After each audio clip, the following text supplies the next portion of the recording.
Welcome to tell movies, जहाँ पर होती है हर मूवी एक्सप्लेन। तो ये फिल्म 1932 की एक सच्ची कहानी पर आधारित है, जब विश्व युद्ध के बाद पूरी दुनिया की अर्थव्यवस्था बर्बाद हो चुकी थी। इस दौर में डॉक्टर रिटर अपनी पत्नी के साथ जर्मनी छोड़कर एक सुनसान द्वीप पर आकर बस गए। वहाँ रहकर उन्होंने जिंदगी को नए सिरे से शुरू करने और इस दुनिया को जीने के तरीकों पर फिलॉसफी लिखना शुरू की। अपनी किताबों में उन्होंने उस द्वीप पर बिताई अकेली जिंदगी के बारे में भी बताया। द्वीप के पास से गुजरने वाले जहाज उनके लिखे हुए कागज उठा ले जाते थे और धीरे धीरे उनकी फिलॉसफी अखबारों में छपने लगी। पूरी दुनिया के लोग उनके विचारों से प्रभावित हुए, जिसकी वजह से वो मशहूर हो गए। यहाँ तक कि कई लोग उन्हें फॉलो करने लगे। ऐसे ही उनके एक फैन कपल हाइस और उसकी पत्नी ने भी उनसे प्रेरित होकर सब कुछ छोड़ दिया और अपने बेटे के साथ उस द्वीप पर आ गए। ये बात 1932 की है, यानी डॉक्टर रिटर के वहाँ आने के लगभग 3 साल बाद। जब हाइस और उसकी पत्नी वहाँ पहुँचे तो उन्होंने डॉक्टर रिटर और उनकी पत्नी से मुलाकात की, लेकिन साफ झलक रहा था कि डॉक्टर रिटर उनकी मौजूदगी से खुश नहीं थे। हाइस को लगा था कि डॉक्टर रिटर उसे देखकर खुश होंगे, लेकिन ऐसा नहीं हुआ। डॉक्टर रिटर का मुंह देखकर हाइस ने उन्हें खुश करने की कोशिश की और कहा, आपकी फिलॉसफी आज पूरी दुनिया में मशहूर हो रही है। मैं और मेरी पत्नी भी आपसे बहुत ही ज्यादा प्रभावित हैं, इसलिए हमने भी सब कुछ छोड़ दिया है और यहाँ आ गए हैं। लेकिन ये सुनकर भी डॉक्टर रिटर के चेहरे पर कोई एक्सप्रेशन नहीं आता। उन्होंने बस उन्हें आइलैंड का चक्कर लगवाना शुरू कर दिया और बताया कि अकेले रहना इतना आसान नहीं है। यहाँ जंगली जानवरों से बचना बहुत ही मुश्किल है और पूरे द्वीप पर सिर्फ 2 छोटे झरने हैं जो बारिश का पानी जमा रखते हैं। इसके बाद डॉक्टर रिटर ने हाइस की पत्नी का सामान एक गधे पर लादा, उसे पहाड़ी पर एक गुफा के पास छोड़ दिया और कहा, मैं तुम्हें अपने कैंप में जगह नहीं दे सकता, लेकिन मुझे यकीन है अगर तुम यहाँ तक आए हो तो अपने रहने का इंतजाम खुद कर लोगे। और हाँ, मेरी पत्नी का गधा रात होने से पहले मुझे लौटा देना। रात में हमें डॉक्टर रिटर और उनकी पत्नी दिखाए जाते हैं, जो दोनों नए आए लोगों का मजाक उड़ा रहे होते हैं। रिटर की पत्नी कहती है, मुझे समझ नहीं आता ये बेवकूफ लोग क्या सोचकर यहाँ आए। ये हमारी तरह जिंदगी नहीं जी सकते, हर दूसरे दिन हमसे मदद मांगने आएंगे और मैं इन सब से बहुत परेशान हूँ। रिटर हंसते हुए जवाब देता है, इसीलिए तो मैंने उन्हें ऊपर वाली गुफा में छोड़ दिया जहाँ लाशें सड़ती हैं। अगर उन्होंने आज रात ठंड में गुजारी तो सुबह तक खुद ही मर जाएंगे। उधर हाइस और उसकी पत्नी ने दिन रात मेहनत करना शुरू कर दिया ताकि उस पुरानी गुफा को घर में बदल सके। उन्होंने बारिश का पानी जमा करने का तरीका भी निकाला, जमीन में एक बड़ा गड्ढा खोदा और उस पे कटे हुए बांस लगाए ताकि बारिश का पानी बहकर उसमें जमा हो जाए। धीरे धीरे उनकी जिंदगी थोड़ी आसान होने लगी, लेकिन हाइस की पत्नी मार्गरेट वहाँ बिल्कुल भी सहज नहीं थी। रात में जंगली जानवरों और कीड़ों की आवाज उन्हें सोने नहीं देती थी। ठंड इतनी बढ़ जाती थी कि सांस लेना मुश्किल हो जाता था। किसी तरह आग जलाकर वो रातें काटते थे। कुछ दिन ऐसे ही बीतते हैं और एक दिन मार्गरेट हाइस से कहती है कि उसके पीरियड्स को 3 महीने हो गए हैं, यानी वो प्रेग्नेंट है। हाइस ये सुनकर बहुत ही खुश होता है, लेकिन मार्गरेट उदास हो जाती है। वो नहीं चाहती थी कि इस तरह की जगह पर वो बच्चे को जन्म दे। अगले दिन दिखाया जाता है कि दोनों कपल खाने की तलाश में जंगल की ओर गए हैं। तभी उन्हें दूर से गोली चलने की आवाज सुनाई देती है। रिटर दूरबीन से देखते हैं और समझ जाते हैं कि कोई और भी इस द्वीप पर आ गया है। ये देखकर वो नाराज हो जाते हैं क्योंकि वे जिंदगी अकेले जीना चाहते थे। फिर पता चलता है कि एक लड़की एलॉइस 2 दोस्तों के साथ वहाँ आई है। उनके साथ एक नौकर भी था। वो आते ही जश्न मनाने लगते हैं। जब डॉक्टर रिटर और उनकी पत्नी अपने घर लौटते हैं तो एलॉइस के दोस्त उसकी कुर्सी उठाकर उनके घर के सामने रख देते हैं। एलॉइस रिटर की पत्नी से मिलती है और बताती है कि वो रॉयल फैमिली से है और यहाँ मशहूर डॉक्टर से मिलने आई है। इतने में डॉक्टर रिटर भी वहाँ आ जाते हैं। एलॉइस उन्हें देखकर खड़ी हो जाती है और कहती है, मैं हमेशा उस आदमी से मिलना चाहती थी जिसने दुनिया को छोड़कर अपना एक अलग साम्राज्य बनाया। मैंने आपकी तारीफ हर जगह की है, राष्ट्रपति और गवर्नर के सामने भी। मैंने सबको बताया कि आपने इस द्वीप पर नई जिंदगी शुरू करने के लिए अपने सारे दांत निकलवा दिए ताकि किसी इन्फेक्शन का खतरा ना रहे और अपनी फिलॉसफी पर ध्यान दे सके। इतना सुनकर डॉक्टर मुस्कुराते हैं और पूछते हैं, तो अब आप लोग कहाँ रहने वाले हैं? तो वो एलॉइस कहती है कि हम लोग बीच के पास कैंप लगाने का सोच रहे हैं। इस पर डॉक्टर तुरंत बोलते हैं, वहाँ तो पीने का पानी भी नहीं है, मैं तुम्हें उससे बेहतर जगह बताता हूँ। सीन कट होता है और अगले सीन में दिखता है कि एलॉइस और उसके दोस्त एक तालाब में नहा रहे हैं और मजे कर रहे हैं। इसी वक्त हाइस और उसकी पत्नी वहाँ पहुँचते हैं और गुस्से में उन्हें डांटते हुए कहते हैं कि तुरंत इस तालाब से बाहर आ जाओ। तभी पता चलता है कि ये वही तालाब था जो हाइस और मार्गरेट ने खुद बनाया था, जिसमें वो बारिश का पानी जमा करते थे और यही उनका एकमात्र पानी का जरिया था। एलॉइस तुरंत माफी मांगती है और कहती है, सॉरी, मुझे इस बारे में पता नहीं था। फिर वो खुद को इंट्रोड्यूस करती है और कहती है, अब से हम भी तुम्हारे पड़ोसी हैं। मैं इस आइलैंड पर एक बहुत बड़ा रिजॉर्ट बनाना चाहती हूँ जहाँ सिर्फ अमीर लोग आ सके। वो बताती है कि इस प्रोजेक्ट का इंजीनियर रोडोल्फ है और रोबोट उसका बॉडीगार्ड है। एलॉइस कुछ लेटर्स हैंस को देती है, जिनमें से कुछ हैंस के लिए थे और कुछ कहती है कि ये वाले डॉक्टर रिटर को पहुंचा देना। जब हैंस वो चिट्ठियां डॉक्टर रिटर को देता है तो वो देखते हैं कि सारे लिफाफे पहले से खुले हुए हैं। वो गुस्से में कहते हैं, एलॉइस खुद ये चिट्ठी मुझे दे सकती थी, इसकी क्या जरूरत थी कि तुम बीच में पड़े। और फिर वो हैंस की बेइज्जती कर देते हैं। हैंस गुस्से में एलॉइस के पास पास जाता है और कहता है, तुमने मुझे वो चिट्ठी देने के लिए क्यों कहा? क्या तुम चाहती थी कि हमारे बीच झगड़ा हो? इस पर एलोइस मुस्कुराकर जवाब देती है, अरे झगड़ा तो रिटर ने खुद करवाया है। उसने ही हमें बताया था कि तुम्हारा वाटर सोर्स एक तालाब है, इसलिए हम वहीं नहाने चले गए। हैंस ये सुनकर चुप हो जाता है, क्योंकि उसे पहले से ही पता था कि रिटर अक्सर उन्हें परेशान करता था। कुछ दिन बाद दिखाया जाता है कि हैंस और मार्गरेट पत्थरों को जोड़कर अपना घर बना रहे हैं, और तभी एलोइस और उसके दोस्त वहाँ आकर कहते हैं, हमने भी यहाँ कैंप लगाने का सोचा है, क्योंकि बीच के पास बहुत गर्मी है। वो कहती है, हम तुम्हें परेशान नहीं करेंगे, हमारा रिजॉर्ट बन जाने के बाद हम यहाँ से चले जाएंगे और हम तुम्हारे वाटर सोर्स का ज्यादा इस्तेमाल भी नहीं करेंगे, क्योंकि जल्द ही हमारा इंजीनियर राल्फ यहाँ पर एक नया सोर्स ढूंढ लेगा। लेकिन कई दिन बीत जाते हैं, राल्फ दिन रात खुदाई करता है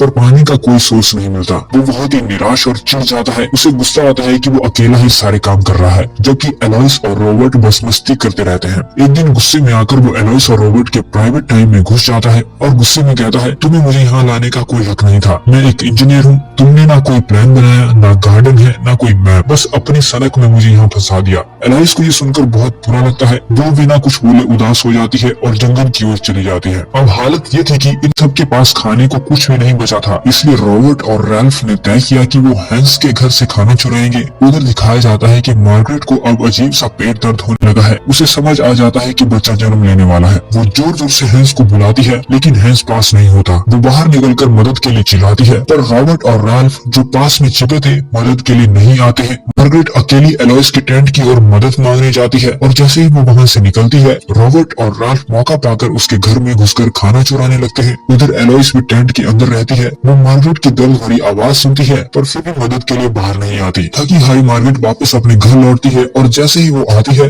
रॉबर्ट और राल्फ चोरी का सारा खाना लेकर छिप जाते हैं। अब मार्गरेट के पास कोई चारा नहीं बचा था।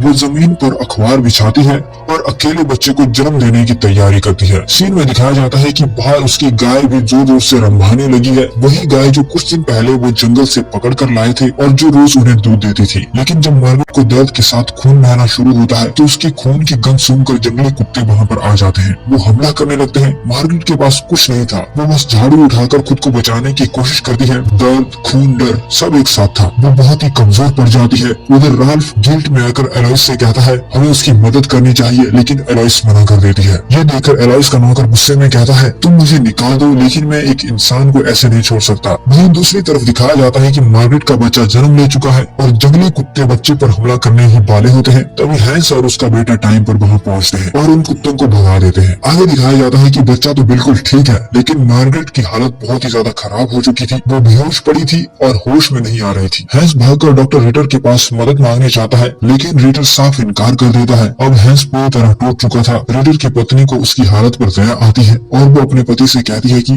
कृपया उसकी मदद करो। आखिरकार डॉक्टर रिटर वहाँ पहुँचते हैं और देखते हैं कि मार्गरेट की प्लेसेंटा अभी भी अंदर है। वो हैंस से एक चम्मच और गर्म पानी मंगाते हैं और उन्हीं दो चीजों की मदद से ऑपरेशन करते हैं। ये बहुत ही दर्दनाक प्रोसेस थी, लेकिन अंत में मार्गरेट की जान बच जाती है। सीन कट होता है और अब दिखाया जाता है कि कई महीने बीत चुके हैं। अब कहानी आगे बढ़ती है। अब इस आइलैंड पर गर्मी आ चुकी थी। इतनी तेज गर्मी थी कि पूरा आइलैंड सूख चुका था और यहाँ पानी की बहुत ही भारी कमी हो गई थी। जाहिर सी बात थी कि अब खाने की चीजें बहुत ही कम थी और डॉक्टर रिटर भी अब अपनी फिलोसफी लिखना बंद कर चुके थे। दूसरी तरफ एलोइस के पास में खाने के लिए कुछ नहीं बचा था। रोडोल्फ जो एक इंजीनियर था, भूख से परेशान होकर हैंस के घर पहुंचता है खाने के लिए। हैंस और मार्गरेट उसे खाना खिलाते हैं और उसका अच्छे से ख्याल रखते हैं। ये देखकर रोडोल्फ को एहसास होता है कि एलोइस ने कभी उनके साथ ऐसा बर्ताव नहीं किया। उसे अच्छा लगता है और वो उन्हें एलोइस की सच्चाई बताने लगता है। वो कहता है एलोइस कोई रॉयल फैमिली की नहीं है, वो एक आम और गरीब लड़की है। उसका बोलने का तरीका, उसका स्टाइल सब किताबों से सीखा हुआ है। जो कपड़े वो पहनती है वो भी किसी से उधार लिए हुए हैं। वो एक नकली जिंदगी जी रही है। उसने अपने सपनों में खुद को प्रिंसेस मान लिया है और असली दुनिया में भी वो वही बनने की कोशिश कर रही है। उसके माँ बाप ने उसे छोड़ दिया था। उसके बाद वो पेरिस में एक क्लब में डांस करने लगी। वहीं उसकी मुलाकात रॉबर्ट और मुझसे हुई। वो डॉक्टर रिटर की किताबें भी पढ़ा करती थी। उसी से उसे इस आइलैंड के बारे में पता चला और फिर वो हमें यहाँ होटल बनाने के बहाने लेकर आ गई। सीन कट होता है और अब हमें दिखाया जाता है कि एक बड़ा हॉलीवुड डायरेक्टर अपने पूरे क्रू के साथ इस टापू पर आया है। वो बहुत सारा खाना और सामान लेकर आया था और वो डॉक्टर रिटर रिटर से मिलने आया था, क्योंकि वो उनकी फिलॉसफी से बहुत ही ज्यादा प्रभावित था। जैसे ही एलोइस को यह खबर मिलती है,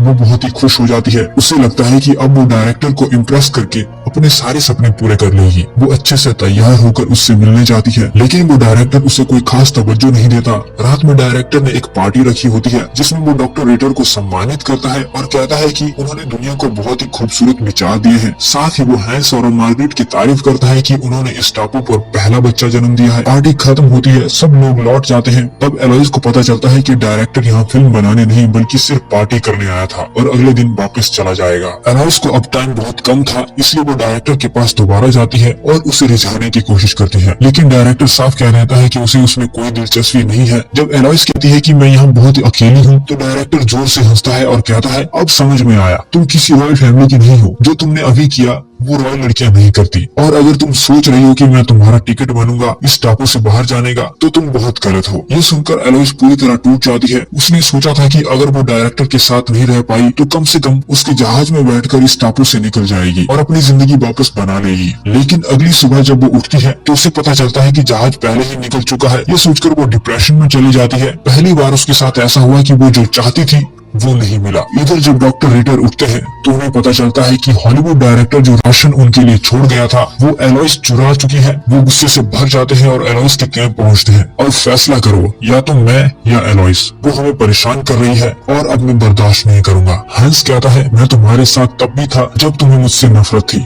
डॉक्टर रिटर गुस्से में कहते हैं, तो फिर चलो बदला लेते हैं। दोनों राइफल लेकर एलोइस के कैंप पहुंचते हैं और उससे कहते हैं कि हमारा खाना वापस दो। एलोइस कहती है, मैं कुछ नहीं दूंगी। रिटर गुस्से में बंदूक उठाता है और रॉबर्ट भी अपनी बंदूक निकाल लेता है। तभी कुछ गलत होता, उससे पहले मार्गरेट वहाँ पहुँचती है और सबको समझाती है। रिटर गुस्से में घर लौटता है और पूरी तरह पागल हो जाता है। वो अपनी टाइपराइटर तोड़ देता है और डोरा से कहता है कि अब मैं भूख से नहीं मरूंगा, मैं शिकार करने जा रहा हूँ। डोरा उसे याद दिलाती है, हम वेजिटेरियन है। दूसरी तरफ रडोल्फ फिर से हैंस के घर आता है, क्योंकि हैंस उसका ख्याल रखता था। इस बार भी वो उसे खाना खिलाता है। तभी बाहर से एलोइस की आवाज आती है। वो रडोल्फ को बुला रही होती है। वो उसे खाना देती है और कपड़े लौटाते हुए कहती है, तुम जाना चाहते हो तो तुम जा सकते हो। रडोल्फ की आंखों में आंसू आते हैं। वो कहता है कि अगर तुम्हें किसी चीज की जरूरत हो तो जाने से पहले मुझे जरूर बताना। रात का सीन दिखाया जाता है। हैंस और मार्गरेट अपने घर में होते हैं जब उन्हें बाहर से कुछ अजीब आवाजें सुनाई देती है। हैंस सोचता है कि चोर आए हैं। वो बाहर निकलता है और हवा में गोली चला देता है। गोली गलती से रिटर की पत्नी के गधे को लग जाती है। चोर तो भाग जाता है। सुबह जब डॉक्टर रिटर की पत्नी उठती है तो वो देखती है कि उनके सारे मुर्गे बीमार पड़ गए हैं और उनका गधा भी गायब है। अब डॉक्टर रिटर अपनी पत्नी के साथ हैंस के घर पहुंचते हैं और उनसे पूछते हैं कि क्या उन्होंने ये सब किया है, उनका गधा गायब करना और मुर्गियों को बीमार करना। लेकिन हैंस साफ मना कर देता है और कहता है कि ना तो मुझे तुम्हारे गधे के बारे में कुछ पता है और ना ही तुम्हारी मुर्गियों के बारे में। बात करते करते दोनों को एहसास होता है कि कोई उनकी बात छुप कर सुन रहा है, क्योंकि इस टापू पर उनके अलावा सिर्फ एलोइस का ग्रुप ही था। दोनों को तुरंत समझ में आ जाता है कि ये सब उसी की चाल है। अब दोनों फैसला करते हैं कि एलोइस से बदला लिया जाएगा और दुश्मनी को दोस्ती में बदल कर वो उसके खिलाफ मिलकर काम करेंगे। लेकिन एलोइस तक पहुंचने से पहले रास्ते में उन्हें रडोल्फ मिल जाता है। जब वो उसे डराते हैं तो रडोल्फ सच्चाई उगल देता है। वो कहता है कि गधे को गायब मैंने ही किया था, लेकिन एलोइस के कहने पर अब मैं कुछ ऐसा नहीं करूंगा, बस इस नर्क जैसे टापू से बाहर निकलना चाहता हूँ। रिटर और हैंस उसे माफ कर देते हैं और वो दोनों साथ मिलकर एलोइस से बदला लेने निकलते हैं। सीन कट होता है। तीनों एलोइस के कैंप पहुंचते हैं और जोर से चिल्लाते हैं, एलोइस बाहर आओ। लेकिन वहां से पहले रॉबर्ट निकलता है और हमला कर देता है। वो सीधे रडोल्फ पर टूट पड़ता है, उसे जमीन पर पटक देता है और उसके मुंह में एक नुकीली चीज घुसाने वाला होता है। तभी हैंस पीछे से उसका गला और हाथ पकड़कर उसे जमीन से उठाता है और एक झटके में चाकू मारकर उसे वहीं पर खत्म कर देता है। रॉबर्ट के मरते ही एलोइस बाहर आती है और नया ड्रामा शुरू कर देते हैं। वो रोते हुए कहती है, रॉबर्ट मुझे मारता था, मेरे साथ जबरदस्ती करता था, जो कुछ भी मैंने किया सब उसी के कहने पर किया। वो हैंस को गले लगाते हुए कहती है, मुझ पर भरोसा करो, अच्छा हुआ तुमने उसे मार दिया। अब मैं अपने रिजॉर्ट में तुम दोनों को बराबर का पार्टनर बना दूंगी। लेकिन हैंस और रिटर दोनों उसकी सच्चाई जानते थे, इसलिए उस पर भरोसा नहीं करते और गुस्से में रिटर बंदूक उठाकर गोली चला देता है और एलोइस भी मर जाती है। उन्हें ये एहसास नहीं होता कि गोली की आवाज इतनी दूर तक गूंजेगी कि मार्गरेट ने भी उसे सुन लिया। अब दोनों मर्द तय करते हैं कि इस हत्या को अपने बीवियों से छिपाना होगा। वो दोनों लाशों को उठाते हैं और पहाड़ी से नीचे समुद्र में फेंक देते हैं। अगले दिन ये लोग प्लान के हिसाब से रुडोल्फ को बुलाते हैं ताकि वो झूठ बोले कि एलॉइस और रॉबर्ट टापू छोड़कर जा रहे हैं। रुडोल्फ आता है और कहता है वो दोनों टापू छोड़कर चले गए हैं और जाते जाते ये चिट्ठी हुई है। लेकिन मार्गरेट को यकीन नहीं होता। वो कहती है एलॉइस अपनी चीजें कभी छोड़कर नहीं जा सकती और मैंने उस दिन गोली की आवाज भी सुनी थी। वो हैंस से कहती है मुझे सच्चाई पता है, वो दोनों मरे हैं और उन्हें रिटर ने मारा है और तुम सोच रहे हो कि रिटर अब तुम्हारा दोस्त है। नहीं, जब पुलिस आएगी वो तुम्हें फंसाएगा और हमें इस टापू से निकाल देगा क्योंकि वो अकेला रहना चाहता है। दूसरी तरफ रिटर की पत्नी अब रिटर के बर्ताव से परेशान हो चुकी थी। आज वो साफ कहती है कि मैं तुम्हें छोड़ रही हूँ, तुमने मेरी जिंदगी बर्बाद कर दी। तुम यहाँ फिलॉसफी लिखने आए थे लेकिन पड़ोसियों को परेशान करने की राजनीति में लग गए। रिटर जवाब में कहता है तुम्हें दिखता नहीं, हमारी हालत इन लोगों की वजह से हुई है। पत्नी गुस्से में वहाँ से निकल जाती है और रास्ते में मार्गरेट से मिलती है। मार्गरेट उससे कहती है कि क्या तुम्हें पता है एलॉइस के साथ क्या हुआ, उसे रिटर ने मारा है। लेकिन रिटर की पत्नी उस पर यकीन नहीं करती और कहती है मुझे नहीं लगता कि रिटर किसी को मार सकता है। ये कहकर वो वहाँ से चली जाती है। इधर रुडोल्फ जो समुद्र के किनारे बैठा दुखी था, उसे दूर से एक नाव दिखाई देती है। वो तुरंत हाथ हिलाकर इशारा करता है। जहाज का कप्तान अच्छा इंसान था, उसने लाइफ रिंग फेंकी और रुडोल्फ तैरकर उसकी तरफ चला गया। आखिरकार 1 साल बाद वो इस नर्क से बाहर निकल गया। रिटर उसे जाते हुए देखता है और अचानक उसके मन में एक नया विचार आता है। वो खुश होकर अपनी पत्नी से कहता है मुझे एक नई फिलॉसफी लिखने का आइडिया आया है। पत्नी भी मुस्कुराकर कहती है बहुत अच्छा, आज हम इसे सेलिब्रेट करते हैं, मैं तुम्हारे लिए चिकन बनाती हूँ। रिटर मान जाता है और अपने काम में लग जाता है। उसकी पत्नी अपने बीमार मुर्गियों का मांस पकाती है और रिटर को परोस देती है। जैसे ही वो खाना खाता है उसका चेहरा नीला पड़ जाता है, शरीर फूलने लगता है और वो पूरी तरह से बीमार पड़ जाता है। पत्नी घबराकर हैंस और मार्गरेट को बुलाने जाती है। मार्गरेट को देखते ही समझ में आ जाता है कि रिटर को फूड पॉइजनिंग हुई है। उसकी हालत इतनी बिगड़ जाती है कि वो बोल भी नहीं पाता। मरते वक्त वो अपनी पत्नी डोरा को कोसता है और वहीं पर दम तोड़ देता है। रिटर को वहीं पर दफना दिया जाता है। कई महीने बाद पुलिस जांच के लिए टापू पर पहुंचती है। वो सबसे पहले हैंस को पकड़ती है और बताती है कि रिटर ने अपनी पुरानी चिट्ठियों में जो उसने जर्मनी भेजी थी हैंस पर एलॉइस की हत्या का आरोप लगाया था। जब रिटर की पत्नी से पूछताछ होती है तो वो भी हैंस के खिलाफ बयान देती है। लेकिन जब पुलिस मार्गरेट से पूछती है तो वो साफ कहती है कि हैंस ने कुछ नहीं किया, असल में एलॉइस को रिटर ने मारा और डोरा ही रिटर की असली कातिल है। रिटर फूड पॉइजनिंग से मरा लेकिन वो जहर उसे डोरा ने दिया। मैंने उसे जो मुर्गियां दी थी वो सब ठीक थी लेकिन उसकी बीमार मुर्गियां गायब है। मतलब डोरा ने जानबूझकर वही खराब चिकन खिलाया। पुलिस को हैंस के खिलाफ कोई सबूत नहीं मिलता, इसलिए वो हैंस और उसके परिवार को वहीं छोड़ देती है और डोरा को अपने साथ ले जाती है। आखिर में दिखाया जाता है कि रिटर की पत्नी यानी डोरा जर्मनी लौट गई और 1943 में उसकी मौत हो गई। लेकिन मरने से पहले उसने अपने टापू वाले अनुभव पर किताब लिखी जो बहुत बड़ी हिट साबित हुई। उस किताब में उसने हैंस और मार्गरेट पर इल्जाम लगाए। इसके जवाब में मार्गरेट ने भी एक किताब लिखी। अंत में ये दिखाया जाता है कि मार्गरेट और उसका परिवार उस टापू पर रहने लगे और उन्होंने वहाँ पर एक छोटा सा रिजॉर्ट बनाया जहाँ आज भी टूरिस्ट घूमने आते हैं। और आखिर सीन में बताया जाता है कि रुडोल्फ का जहाज ईंधन खत्म होने की वजह से समुद्र में डूब गया और वो भी मर गया। पोस्ट क्रेडिट सीन में दिखाया जाता है कि मार्गरेट उसी टापू पर बूढ़ी होकर मरी और आज भी उस टापू पर मार्गरेट रिजॉर्ट मौजूद है। और इसी के साथ फिल्म यहीं पर खत्म हो जाती है। तो दोस्तों अगर तुमको मूवी की कहानी पसंद आई है तो वीडियो को लाइक करो, वीडियो को शेयर करो और चैनल को सब्सक्राइब करना तो बिल्कुल भी मत भूलना। मिलते हैं अगले वीडियो में, तब तक के लिए बाय बाय।